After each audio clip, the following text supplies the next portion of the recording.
Hello दोस्तों, मैं विद्या भास्कर। आज स्टार्ट करने जा रहे हैं आगे का जो क्वेश्चन प्रैक्टिस सेट बचा था। आज की वीडियो में देखते हैं, कुछ क्वेश्चन बाकी रह गए थे जो, तो आज है उसके आगे का क्वेश्चन। अगला नंबर है, देखते हैं इया का उच्चारण स्थान जो होता है वो क्या होता है। तो हमारा होता है, आंसर है नासिक होता है, नासिक। अगला क्वेश्चन है, कौन से शब्द में रा व्यंजन नहीं है। कौन से शब्द में रा व्यंजन नहीं है। तो ऑप्शन ए देखते हैं, मातृभूमि में, या फिर बी क्रम में, या फिर सी मूर्धा, या फिर डी मात्र। तो हमारा ए वाला ऑप्शन सही है, मातृभूमि में। मातृभूमि में नहीं, हाँ मातृभूमि दोस्तों सही है, मातृभूमि लिखा है, ऑप्शन सही है। इसमें रा का व्यंजन नहीं है। अगला क्वेश्चन देखते हैं, उ पा फा बा माँ का उच्चारण स्थान किससे होता है। माँ का उच्चारण स्थान किससे होता है। तो देखते हैं, ऑप्शन ए कंठ से, मूर्धन्य से, या फिर सी ओष्ठ से। तो हमारा सी वाला ऑप्शन सही है, ओष्ठ से।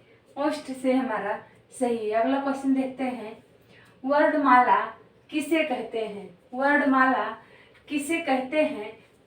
तो आंसर देखते हैं अपना, वर्णों के व्यवस्थित समूह को वर्णमाला कहते हैं। वर्णों के व्यवस्थित समूह को वर्णमाला कहते हैं। अगला क्वेश्चन है हमारा, सा सा हा निम्न में से कैसे व्यंजन है। निम्न में से कैसे व्यंजन है। तो देखते हैं, ऑप्शन ए देखते हैं, प्रकंपी व्यंजन है, या फिर नासिक के व्यंजन है, या फिर सी वाला संघर्षी व्यंजन है। तो संघर्षी व्यंजन है, सी वाला ऑप्शन हमारा सही है। अगला क्वेश्चन देखते हैं, वर्णों के भेद हैं। वर्णों के भेद हैं, तो कितने भेद हैं वर्णों के। देखते हैं, ऑप्शन ए 10 है, या फिर बी 11 है, या फिर सी 3 है, या फिर डी 2 है। तो डी वाला ऑप्शन हमारा सही है, 2 है। अगला क्वेश्चन देखते हैं, हरस स्वर के उदाहरण हैं। हरस स्वर के उदाहरण हैं, देखते हैं कौन से उदाहरण है। ए वाला है, या फिर हरस स्वर आ ए री उ, या फिर बी वाला आ ई उ ए है, या फिर सी वाला आ ई उ री है। तो हमारा सी वाला ऑप्शन सही है, ये वाला सही है, सी वाला। अगला क्वेश्चन देखते हैं, भाषा की दृष्टि से उ किस प्रकार का स्वर है। भाषा की दृष्टि से देखते हैं, उ किस प्रकार का स्वर है। तो ऑप्शन ए देखते हैं, अग्र समृद्ध स्वर है, या फिर बी पश्च समृद्ध स्वर है। तो हमारा बी वाला ऑप्शन सही है दोस्तों, पश्च समृद्ध स्वर है। अगला क्वेश्चन देखते हैं, स्त्रा स्त्रा वर्ण किन वर्णों के योग से बना है। स्त्रा वर्ण किन वर्णों के योग से बना है। तो ए देखते हैं, छोटा सा प्लस रा से बना है, या फिर बी जा प्लस आ से बना है, या फिर सी शा प्लस रा से बना है। तो हमारा सी वाला ऑप्शन सही है, शा प्लस रा से बना है। अगला क्वेश्चन है, निम्नलिखित में से सजातीय स्वर हैं। निम्नलिखित में से सजातीय स्वर कौन कौन से हैं। ऑप्शन देखते हैं, ए ई है, या फिर बी औ है, या फिर सी ए है, या फिर डी आ है। तो हमारा डी वाला ऑप्शन सही है, आ है। अगला क्वेश्चन देखते हैं, प्रकंपी वर्ण हैं। प्रकंपी वर्ण हैं, तो देखते हैं प्रकंपी वर्ण कौन से हैं। ए देखते हैं, का है, बी चा है, या फिर सी गा है, या फिर डी रा है। तो डी वाला ऑप्शन हमारा सही है, प्रकंपी वर्ण जो है वो रा है। अगला क्वेश्चन देखते हैं, निम्नलिखित में से प्राकृतिक स्वर हैं। निम्नलिखित में से प्राकृतिक स्वर कौन कौन से हैं। देखते हैं, ऑप्शन में ए आ, बी ड़ा है, और सी ऊ है, और डी उपरयुक्त सभी। तो हमारा डी वाला ऑप्शन सही है, उपरयुक्त सभी। अगला क्वेश्चन देखते हैं, जिस व्यंजन के उच्चारण के समय जीभ की नोक वायु से रगड़ खाकर कांपती है। जीभ की नोक वायु से रगड़ खाकर कांपती है, उसे हम कौन सा व्यंजन कहते हैं। तो उसे हम लुंठित व्यंजन कहते हैं। ऑप्शन आंसर हमारा सही है, लुंठित व्यंजन। अगला क्वेश्चन है, व्यंजनों के नीचे जो एक छोटी तिरछी लकीर दिखाई देती है, व्यंजनों के नीचे जो एक छोटी तिरछी लकीर दिखाई देती है, उसे हिंदी में क्या कहते हैं? उसे हिंदी में क्या कहते हैं? तो उसे दोस्तों हल कहते हैं। हल आंसर हमारा सही है। अगला क्वेश्चन है, निम्नलिखित में स्पर्श संघर्षी स्वर हैं। निम्नलिखित में स्पर्श संघर्षी स्वर कौन से हैं? देखते हैं। ए आ है, आ, बी उ आ, सी ए ई, डी ई। तो हमारा डी वाला ऑप्शन सही है, ई है। अगला, निम्नलिखित में से द्विमात्रिक स्वर हैं। द्विमात्रिक स्वर कौन से हैं? देखते हैं। आ, ई, ए वाला ई, बी वाला ऑप्शन है आ, सी वाला है ओ, औ, डी वाला है उपर्युक्त सभी। तो हमारा डी वाला ऑप्शन सही है, उपर्युक्त सभी आंसर सही है। अगला क्वेश्चन है, जिह्वा के आधार पर स्वर के कितने भेद हैं? जिह्वा के आधार पर स्वर के कितने भेद हैं? तो ऑप्शन ए देखते हैं 2, बी है 4, सी है 5 और डी है 3। तो हमारा डी वाला ऑप्शन सही है दोस्तों, 3 है। अगला क्वेश्चन है, आषाढ़। आषाढ़ शब्द में किस व्यंजन का प्रयोग हुआ है? आषाढ़ शब्द में किस व्यंजन का प्रयोग हुआ है? तो ऑप्शन देखते हैं। ए संयुक्त व्यंजन या फिर बी द्विगुण व्यंजन। तो बी वाला ऑप्शन हमारा सही है, द्विगुण व्यंजन है। अगला क्वेश्चन देखते हैं, लिपि चिन्हों के क्रमबद्ध को क्या कहते हैं? लिपि चिन्हों के क्रमबद्ध को क्या कहते हैं? तो ऑप्शन ए देखते हैं, वर्ड समूह कहते हैं या फिर बी वर्ड कहते हैं या फिर सी अक्षर कहते हैं या फिर डी वर्ड माला कहते हैं। तो डी वाला ऑप्शन हमारा सही है, वर्ड माला कहते हैं।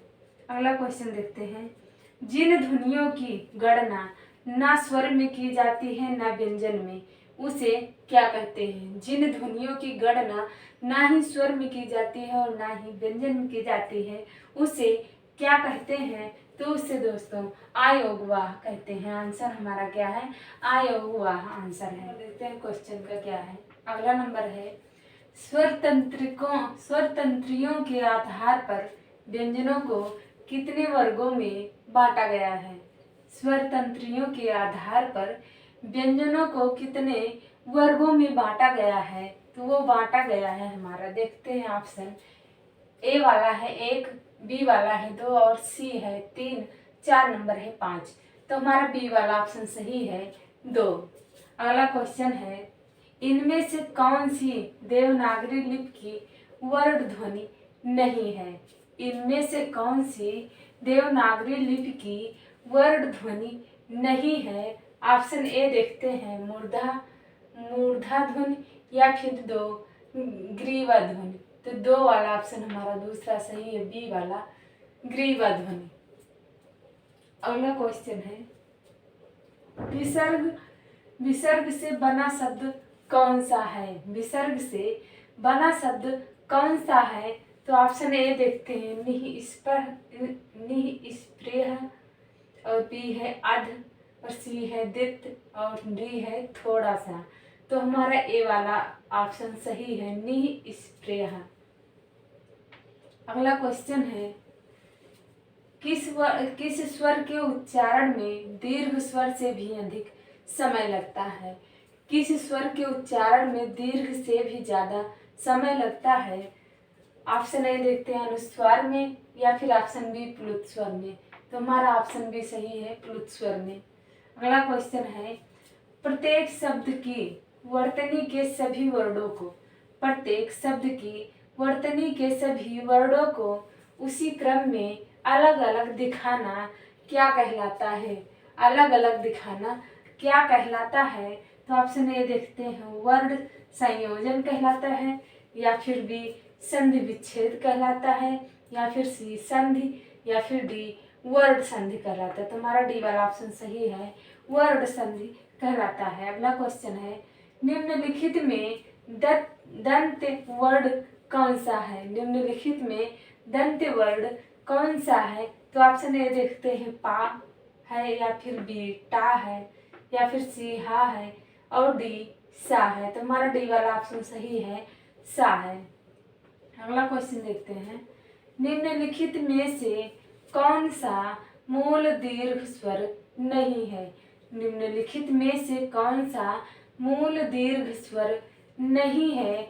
ऑप्शन ए देखते हैं, आ या फिर बी ई और सी ऊ और डी ओ। तो हमारा डी वाला ऑप्शन सही है, ओ वाला। अगला क्वेश्चन है, निम्नलिखित में से दीर्घ स्वर कौन सा है? हाँ, निम्नलिखित में से दीर्घ स्वर कौन सा है? तो ऑप्शन ए देखते हैं ओ, बी देखते हैं ए और सी है ई और डी है आ। तो हमारा डी वाला ऑप्शन सही है, आ।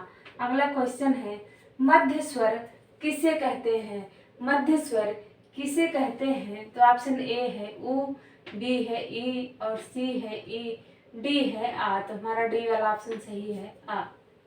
अगला क्वेश्चन है, रा प्लस मा का रूप है। रा प्लस मा का रूप है।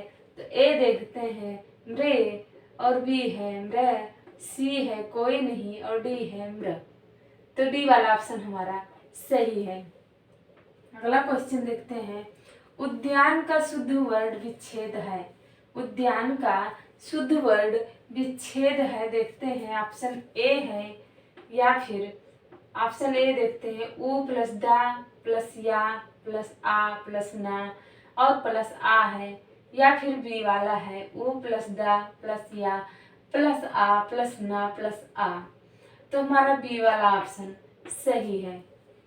अगला क्वेश्चन देखते हैं, संयुक्त व्यंजन ज्ञा बनता है। संयुक्त व्यंजन ज्ञा बनता है किन किन वर्णों के संधि विच्छेद से? तो देखते हैं ए वाला ऑप्शन गा प्लस इया से, या फिर बी का प्लस गा से, या फिर सी गा प्लस ना से, या फिर डी जा प्लस इया से। तो हमारा डी वाला ऑप्शन सही है, जा प्लस इया से बनता है। अगला क्वेश्चन है, सामान्यतः रूप से सुरों की संख्या कितनी होती है? सामान्यतः रूप से सुरों की संख्या कितनी होती है? तो ऑप्शन देखते हैं ए 10, बी है 11 होती है, या फिर सी 8 होती है, या फिर डी 13 होती है। तो डी वाला ऑप्शन हमारा सही है, 13 होती है। अगला क्वेश्चन है, मूल स्वरों की संख्या कितनी होती है? मूल स्वरों की संख्या कितनी होती है? तो ऑप्शन ए देखते हैं 3, ऑप्शन बी है 8, ऑप्शन सी है 2 और ऑप्शन डी है 4 होती है। तो ऑप्शन डी हमारा सही है। अगला क्वेश्चन देखते हैं, दंत ओष्ठीय व्यंजन है। दंत ओष्ठीय व्यंजन कौन सा है? तो ऑप्शन ए देखते हैं हा है, बी है ला, सी है रा, या फिर डी वा है। तो हमारा डी वाला ऑप्शन सही है, वा है। अगला क्वेश्चन देखते हैं, डा ढा रा सा निम्नलिखित में से किस वर्ग में आएंगे? निम्नलिखित में से किस वर्ग में आएंगे? तो ए देखते हैं ऑप्शन तालुव्य व्यंजन में, या फिर डी बी वाला मूर्धन्य में। तो बी वाला ऑप्शन हमारा सही है, मूर्धन्य में आएंगे। अगला क्वेश्चन देखते हैं, निम्नलिखित में से कौन सा महाप्राण है? निम्नलिखित में से कौन सा महाप्राण है? तो ऑप्शन ए देखते हैं गा और ऑप्शन बी है जा, ऑप्शन सी डा और ऑप्शन डी है सा। तो डी वाला ऑप्शन हमारा सही है, सा। अगला क्वेश्चन देखते हैं, निम्नलिखित में विजातीय स्वर कौन सा है? निम्नलिखित में विजातीय स्वर कौन सा है? तो ऑप्शन ए देखते हैं आ, बी है आ, सी है ऊ और डी है आई। तो डी वाला ऑप्शन हमारा सही है, आई। अगला क्वेश्चन देखते हैं, उच्चारण के आधार पर व्यंजनों का वर्गीकरण किया गया है। उच्चारण के आधार पर व्यंजनों का जो वर्गीकरण किया गया है, देखते हैं ऑप्शन ए 3 भागों में, या फिर बी 2 और सी 4, या फिर डी 8। तो डी वाला ऑप्शन हमारा सही है, 8 भागों में। अगला क्वेश्चन देखते हैं, भाषा की सबसे छोटी लिखित इकाई क्या है? भाषा की सबसे छोटी लिखित इकाई क्या है? तो ऑप्शन ए देखते हैं शब्द, बी देखते हैं पद, सी देखते हैं वाक्य है और डी देखते हैं वर्ड। तो डी वाला ऑप्शन हमारा सही है, वर्ड हो जाएगा इसका आंसर। तो दोस्तों आज की वीडियो यहीं पर समाप्त हुई। आप लोगों का बहुत बहुत धन्यवाद।